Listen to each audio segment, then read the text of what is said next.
In growing any type of business or any type of organization, slow is painful. To grow something slow is very painful, but fast is fun. Welcome to the Modern Marketing Engine podcast, hosted by Bernie Borges. This is the podcast for the modern marketer who wants to hear from their peers in the trenches and the occasional analyst or rockstar influencer, sharing strategies and tactics about what's working in modern marketing. Be sure to listen to the end of each episode for Bernie's summary and takeaways so you can plan your next move in your own modern marketing journey.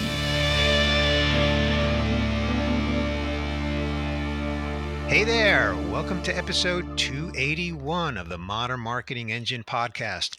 I'm Bernie Borges, Chief Customer Officer at Vengresso. Hey, thanks for listening. Hey, my guest on this episode is Cynthia Barnes, founder and CEO of National Association of Women in Sales Professionals. Cynthia, welcome back to the Modern Marketing Engine podcast. Thank you so much, Bernie. I'm thrilled to be here. Yeah, well, I'm thrilled to have you back. And I just want to mention that you were with me once before on episode 233. So here we are, episode 281. And calendar wise, believe it or not, that was December 2018, about a year and a half ago. Wow. Yeah, wow. So I don't do this very often, but I wanted to bring you back because I just love what you're doing with NAWSP. I just love it. And it was so long ago, again, a year and a half ago. I wanted to give my listener an update. And of course, there's a good chance that my listener didn't catch episode 233 a year and a half ago. So I wanted to just bring you back and first of all, invite you to begin with the introduction. Who is NAWSP? Thank you so much, Bernie. The National Association of Women Sales Professionals is a 15,000 member organization of women who sell B2B services in male dominated industries. We provide our members with the network and training created by women for women to reach the top 1%. To reach the top 1%. I love that. All right. So that implies then that there's a mission, there's a cause there. And let's be clear, you are a for-profit company, Correct. but you're a cause. You are all about helping women reach that top 1% in sales. Absolutely. And ending gender inequality in sales. And unfortunately, that is a real issue. Okay. So let's begin with Yes. what was your marketing strategy when you began? And give us a little chronology, like how did you actually, what was your inspiration behind starting NAWSP? I'd have to blame it on Facebook. Okay. And one day I was on Facebook, and you know how Facebook has all types of um, memes. And one day I was on Facebook, and they said, the meme said, the true test of whether or not you are successful in life is not based upon how well you do, it's based upon how many others you help do well. So I said, I've been at the top 1% for so many years. I wonder how many other women I could help get to the top 1% in sales. And that's where I started. That's where I started.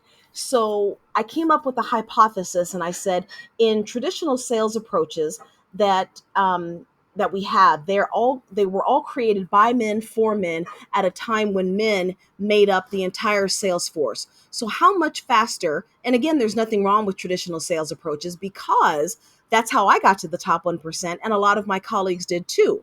But I wondered, how much faster could women get to the top 1% if they had sales approaches that took into account the unique challenges that we face while amplifying the strengths that we have. Okay. You just mentioned the unique challenges that women have in sales.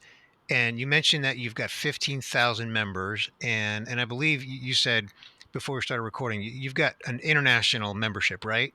That is correct. Okay. So before we get to your marketing strategy, can you elaborate on your point about the unique challenges that women in sales face? Yes, sometimes we, unbeknownst to ourselves, we kick our own butt. So sometimes we let the imposter syndrome or the inner critic rule our actions We go from being passive to passive aggressive to being aggressive to being assertive.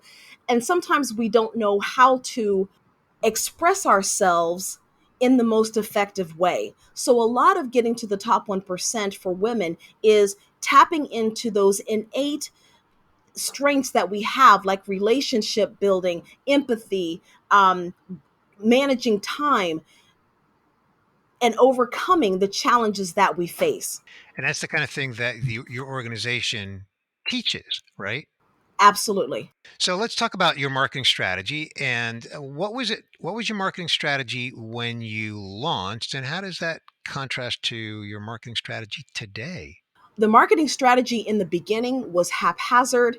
And because I'm not a marketing professional, Bernie, it was almost a cluster. Just to put it, we didn't know what we were doing. We had this proof of concept and we said, okay, so how do we attract our member? And we did things like we had meetup groups, we had LinkedIn posts, we were reaching out to people on LinkedIn. It was haphazard at best. Hmm. But once we started identifying the psychographics and demographics of our ideal member, things quickly changed. How? How so? Well, there's a formula in marketing. It's M times M equals R. And if you go back to algebra in ninth grade, anything in an algebraic equation set to zero means the whole thing is zero. Hmm. So in M times M equals R, you've got the first M, which is your message. What do you say to your target market to get them to stop the scroll? The second M in this formula is the media. Now that you have that finely tuned message, where do you put it? Do you put it on LinkedIn? Do you put it on a billboard? Do you put it on the radio? And the R is the result. So your message times your media equals the result. So what we did not have back in 2016 was a clearly defined message. We didn't have the media where to put that message, so our results were terrible. So once we identified our ideal member, the psychographics, how she thinks, her goals, her values, her objections to the sale, all of that good stuff, then we were able to create that messaging. We found out that she is most likely to engage with us on LinkedIn, and our results skyrocketed. Fantastic. Love that. Love that. Now, it sounds like in the beginning, your early marketing strategy, I love the fact that you said it was a cluster. There are some marketers who privately might admit that their initial marketing strategy was a cluster, but probably only privately. Um, but it sounds like it was very outbound focused, kind of It was. in the early days, right? Yep, it was outbound. It was chasing. And as my cousin used to tell me, she said, Cynthia, in this family, we don't chase anything. So I said, how is it that we can, in the words of Mary Kay, attract, not attack? Mm, And once we had that philosophy of we want to attract members to what we have, the game changed because you can go out and throw spaghetti at a wall and hope that people are picking up what you're putting down. But if you start from an organic position saying, this is what we have, this is what our member wants, let's attract her with the goodness, things change. hmm. And so that was about 4 years ago. Is that right? Yes, Okay. So can you elaborate on today? You're focused on then an attraction strategy, right? correct. Okay. So Correct. you want to unpack that for us? Sure. So we have a content strategy that includes blogs, webinars, events. We have the NAWSP community, all of those things that help our members get to the top 1%.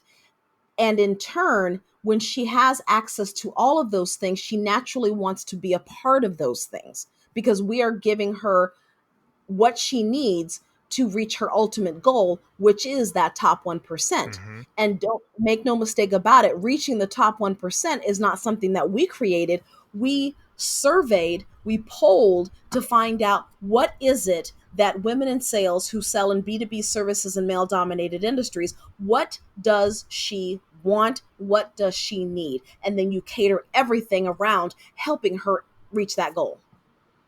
And is that something that's a continuous feedback loop? Are you, continuously asking for your members to update that need? And is it always the same, or how does that work? We poll every so often, about every 90 days. We poll incoming, we have exit polls. We also have in the NAWSP community a robust conversation. It's a continuous conversation of everyone that is in the NAWSP tribe. So, for example, the first question that's asked is, what do you want to learn from a community of peers? That must be fascinating with 15,000 members Yes. and everybody engaging in that. Now, speaking of members, I know that, and we haven't gotten to this yet, and I know this from our green room conversation. You have two different ICPs, two different personas. So why don't you explain that for my listener? Yes. So we have our member who is the part of the women who sell B2B services in male dominated industries. We also have our sponsors or our corporate partners who are laser focused on attracting, hiring, developing, and retaining women in sales. Okay, so those are the companies who are the employers of salespeople. Yes. Okay, Yes. so that leads me to the role of men in your world of NAWSP, right? You keep Yes. saying over and over again that it's all about helping women get to the top 1% in B2B sales organizations that are male dominated. Yes. So what Yes. is the role of men in your organization? Yes. So sales leaders are the sales profession, 89% of sales leaders are male. So when a woman wants to ascend to sales leadership, it behooves her to get a sponsor who is a man. In conjunction with that, we also have men who need to be allies, advocates, sponsors, and mentors of the women in the organization to help them ascend that corporate ladder. And do you find that, generally speaking, do you find that a lot of men are willing to get on the bandwagon and be supportive, or do you find that there's an undercurrent of resistance maybe? Sales leaders who are men are all on board. The resistance comes when a company says, hey, we have a woman in sales initiative, and some of the individual contributors will say things like, so if we hire a whole bunch of women, what does that do to my job? Hmm. Okay. Yeah. The threat factor. Yes. Yes. Yeah. Interesting. Okay. All right. And why don't you share a success story or two from a marketing strategy, some things that you've done probably recently, because as you said in the beginning, when you were figuring things out, it was kind of haphazard. And I love the cluster word. Yes. So more recently, some things that you've done from a marketing standpoint that have worked well. Yes. So I've been studying marketing like a university degree because that's just not where my expertise lies. So what I realized and what I learned is that you can create one piece of content and you can repurpose it many times, and Hmm. content can have multiple purposes. So while we are creating a webinar series for our members to help them up level their skills and knowledge, we also realized that we could use that same webinar to attract sponsors that want to tap into the attendees of those webinars. So it's a twofold type of thing. So our webinar series sponsors enjoy about a 64% increase in the women in sales hires by sponsoring a webinar. So we're doing double duty. The sponsor can reach their DE&I goals by sponsoring a webinar, and then the women in sales that attend the webinar are now getting jobs with companies who are laser focused on advancing women in sales. So everybody's happy. Yeah. So I want to make sure that the terminology that we're using, that we explain it. So when you say sponsor in this context, do you mean a sponsor of the webinar, as in this webinar is sponsored by Google, Microsoft, whoever, or do you mean some other version of that, as in like they're the ones that are supporting NAWSP and the cause behind, recruiting more women in sales leadership roles, etc. The former. They are sponsoring the webinar, sponsored by Google, sponsored by Oracle. Yes. Okay. And is it safe to assume then that those sponsors are more than just sponsors of the webinar, they're also supportive of the cause of NAWSP? Yes, we make sure that we don't partner with organizations that just want to check boxes because that makes everyone look badly. So, unless a company has a woman in sales initiative that's already established with the four pillars covered of attract, hire, develop, and retain, then they're not really a good fit for NAWSP. And we're laser focused on making sure that that fit happens naturally. Do your members ever provide either marketing, consulting, and maybe consulting is not the right word, Cynthia, but recommendations, ideas, uh, suggestions, things that you can do at the organization strategy level? Does that ever come from your members? We have a couple of members who work in marketing firms and they've offered some wonderful suggestions. The biggest benefit, I would say, of having the 15,000 members is that there's no shortage of ideas. Right. The challenge is that unless we are focused and we hold tight to our mission, every opportunity can come across as a distraction if you're not focused. Right. Exactly. Exactly. As one of my previous guests once said, David Buffalo, he said, "You can't do everything in marketing. You have to be focused. You have to pick your priorities so you can execute and measure and get results, but you can't do everything." You can't. Nope. Now, you've got an initiative that I want to also talk about here before we run out of time and I get to my summary here. And that's NAWSP Tribe. I was going to say, what do you want to promote, Cynthia? And so let's talk about that. Let's promote, what is it first, and why did you create this thing called the NAWSP Tribe?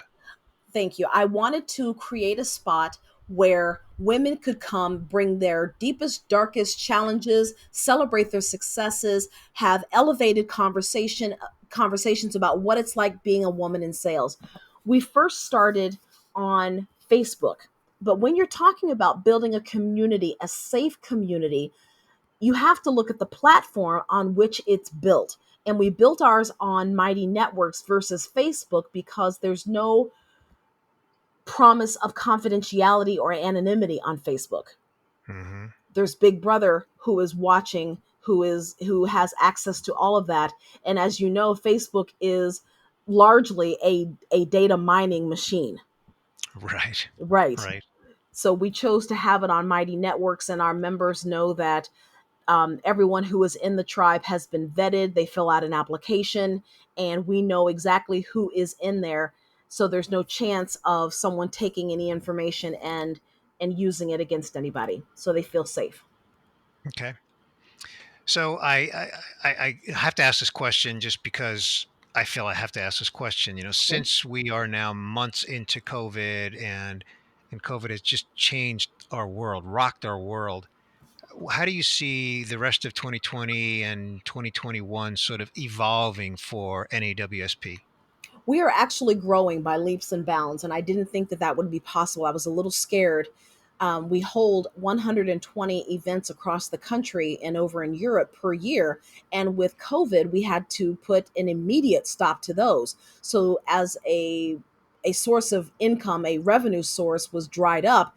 Fortunately, we've been able to pivot thanks to our team. We pivoted quickly, and it doesn't matter if we can get back to live, we are still servicing the needs of our members and of our corporate partners. So I have to give kudos where kudos is due to our board, to our leadership team, to our chapter leaders. They have stepped up and outdone themselves. Fantastic. Love it. Love it. All right. Well, I want to get to my summary here, and that's, as you know, Cynthia, where I do kind of a recap of the things that we discussed here at kind of a summary level. and then I'll give you an opportunity and really ask you to just elaborate on any points that I covered, maybe something you want to elaborate on. Okay. And then we'll ask you for your digital contact information and bring the episode to a wrap. Sounds great. All right, so we began with a reintroduction to NAWSP, National Association for for Women Sales Professionals. You're a 15,000 member strong organization of B2B sales women who want to reach the top 1% in their sales profession in male dominated industries, and really focused on ending gender inequality in sales.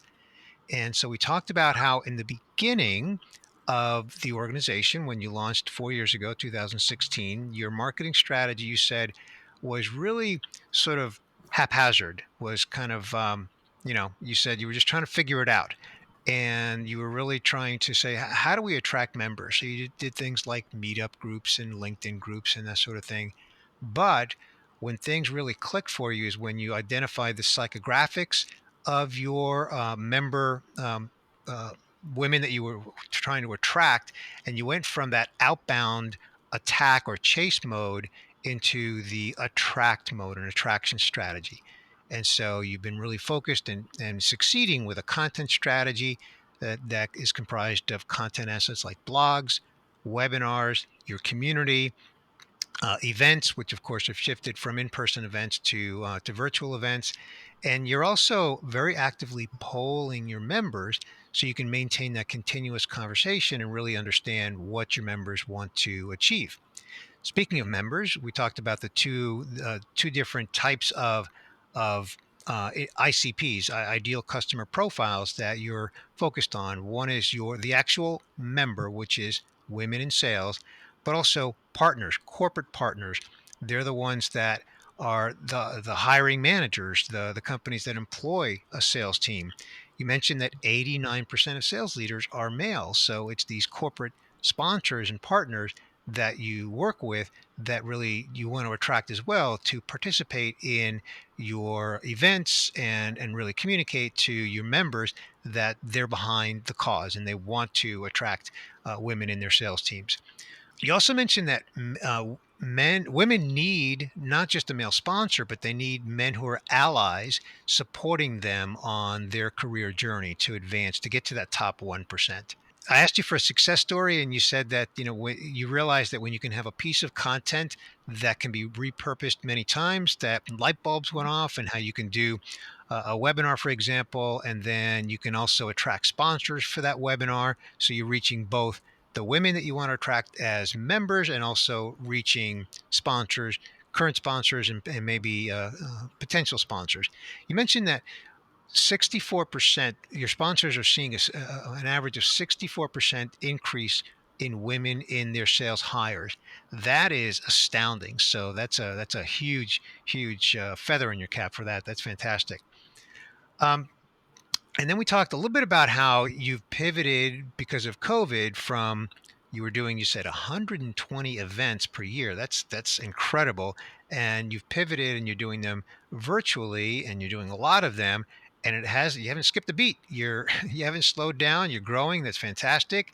And then we talked about your NAWSP tribe, which we'll put this in the show notes, but it's www. And I understand that for whatever technology reason, it does require the www in the address bar, nawsptribe.com. And it's a private community where women have to apply and get vetted, and they can just have open conversation about their challenges, celebrate successes, and really just commune with each other. So I'll leave it there. I'll leave my summary there, Cynthia. Is there anything that you would like to add? I think you've covered it all. I think if I had to give any last minute advice to any marketer out there who's thinking of growing, two things. You have to know with granularity and specificity who your ICP is. If you don't know, then you're wasting your marketing time, effort, and dollars. Hmm. And the second thing that I would say in growing any type of business or any type of organization, slow is painful. To grow something slow is very painful, but fast is fun. Fast is fun. Fast is fun, slow is painful. Yes. Love it. Love it. Wow. We're going to have to find a hashtag version of that. Slow is Yes. painful, fast is fun. I don't know. Be a long hashtag, but I don't know. Maybe we could make it work. Well, we'll work on I think we can. that. Fantastic. Well, Cynthia, where would you like to send my listener online, digitally, to connect with you and learn more about what you've got going on at NAWSP? Yes, I am Cynthia Barnes on LinkedIn. Please follow me. I would love that. Fantastic. And my listener knows that we will link up your LinkedIn profile on our show notes page at vengresso.com so that they know exactly how to connect with you and where to find you. So, Cynthia, thank you so much for coming back on this episode of the Modern Marketing Engine podcast and giving us your update on what you're accomplishing at NAWSP. It's truly inspiring, and thank you so much. Wonderful. Thank you so much for having me again. It's been a delight. You are awesome to speak to, Bernie, and I love what you're doing. Thank you. Hey, that's a wrap for this episode of the Modern Marketing Engine podcast. If you're not subscribed yet, I invite you to hit the subscribe button on your favorite podcast player. You know, we're available on all the popular podcast listening channels. And hey, I'd love it if you would give the Modern Marketing Engine podcast a rating or review in Apple Podcasts. That really helps others to discover it. You know, we publish a show notes page for every episode with links to the resources that were mentioned during the interview. Just visit our podcast page at vengresso.com, and that's VENGRESO. And remember, just one S in Vengresso. Hey, while you're there, sign up to get the podcast delivered to your inbox each week. And be sure to check out the Modern Selling Podcast, hosted by our CEO, Mario Martinez Jr. Hey, I hope that you'll tune in again next week for another inspiring interview to help you thrive on your modern marketing journey.